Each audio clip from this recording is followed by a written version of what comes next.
Halo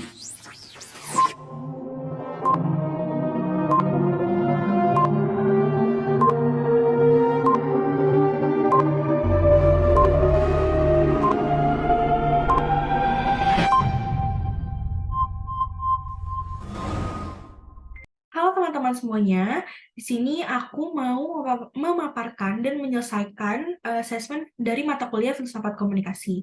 Sebelumnya, izin memperkenalkan diri, nama aku Rizkana Syamalia dengan NIM 15022223105 dari KM4601. Nah, teori yang aku ambil untuk asesmen mata kuliah Filsafat Komunikasi ini adalah teori Buddhisme. Teori Buddhisme itu apa sih? Nah, teori Buddhisme itu adalah ajaran agama yang didirikan oleh Siddhartha Gautama atau dikenal sebagai Buddha. Teori ini mengajarkan tentang upaya mencapai kebebasan dari penderitaan dan keberadaan terus-menerus di dalam siklus kelahiran dan kematian yang disebut samsara atau sebaliknya. Nah, aku itu ngambil bagian dari teori Buddhisme itu dari keinginan dan keterikatan menurut teori Buddhisme. Buddhisme mengajarkan bahwa keinginan yang tidak terpenuhi dan keterikatan pada dunia materi adalah sumber penderitaan. Ketika seseorang menghadapi kasus yang terkait dengan keinginan yang berlebihan atau keterikatan yang kuat terhadap suatu, teori filsafat Buddhisme mengajarkan pentingnya mengembangkan ketidakberpihakan atau non-attachment dan melihatkan keduniawian dengan bijaksana. Prinsip-prinsip konsep anatman, tidak ada diri yang tetap, dan impermanensi atau ketidakkelakan dapat relevan dalam menghadapi kasus ini. Nah, sebelumnya kan tadi aku ngomong ya di bagian keinginan dan keterikatan. Di sini aku ingin menjelaskan dulu nih definisi dari keinginan dan keterikatan. Kalau keinginan itu keadaan di mana seseorang mengharapkan atau mendambakan sesuatu. Ini adalah dorongan atau hasrat untuk memiliki atau mencapai sesuatu.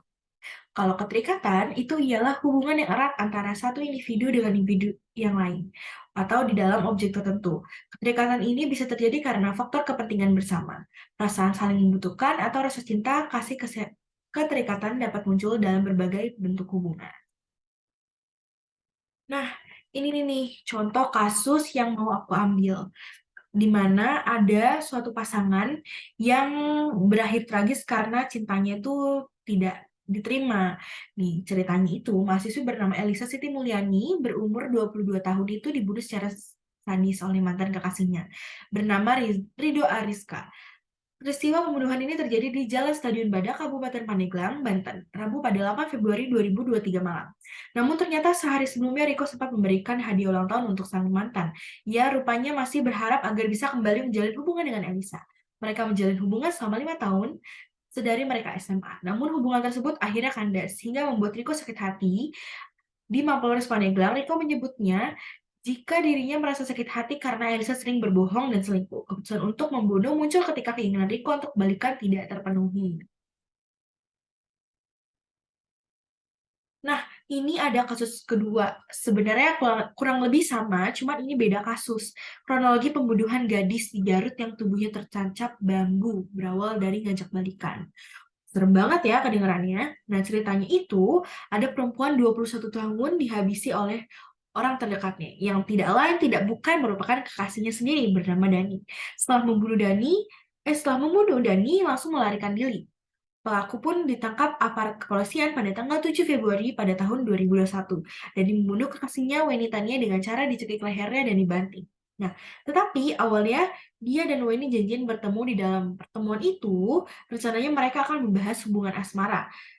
Namun, pembicaraan itu berakhir kandas karena Dani ini ditolak oleh sang kekasihnya. Nah, kesimpulan yang dapat diambil ini dari dua kasus itu terlihat jelas bahwa masing-masing memiliki hubungan dengan teori Buddhis, atau lebih tepatnya pada keinginan dan keterikatan. Masing-masing memiliki keterikatan, lalu diikuti dengan munculnya keinginan, bisa jadi juga itu keinginan yang terlalu berlebihan. Tetapi jika keinginan itu tidak terwujud, maka akan munculnya penderitaan. Tuh. Terima kasih, mungkin sampai sini saja informasi yang akan aku sampaikan. Kurang lebihnya mohon maaf. Assalamualaikum warahmatullahi wabarakatuh.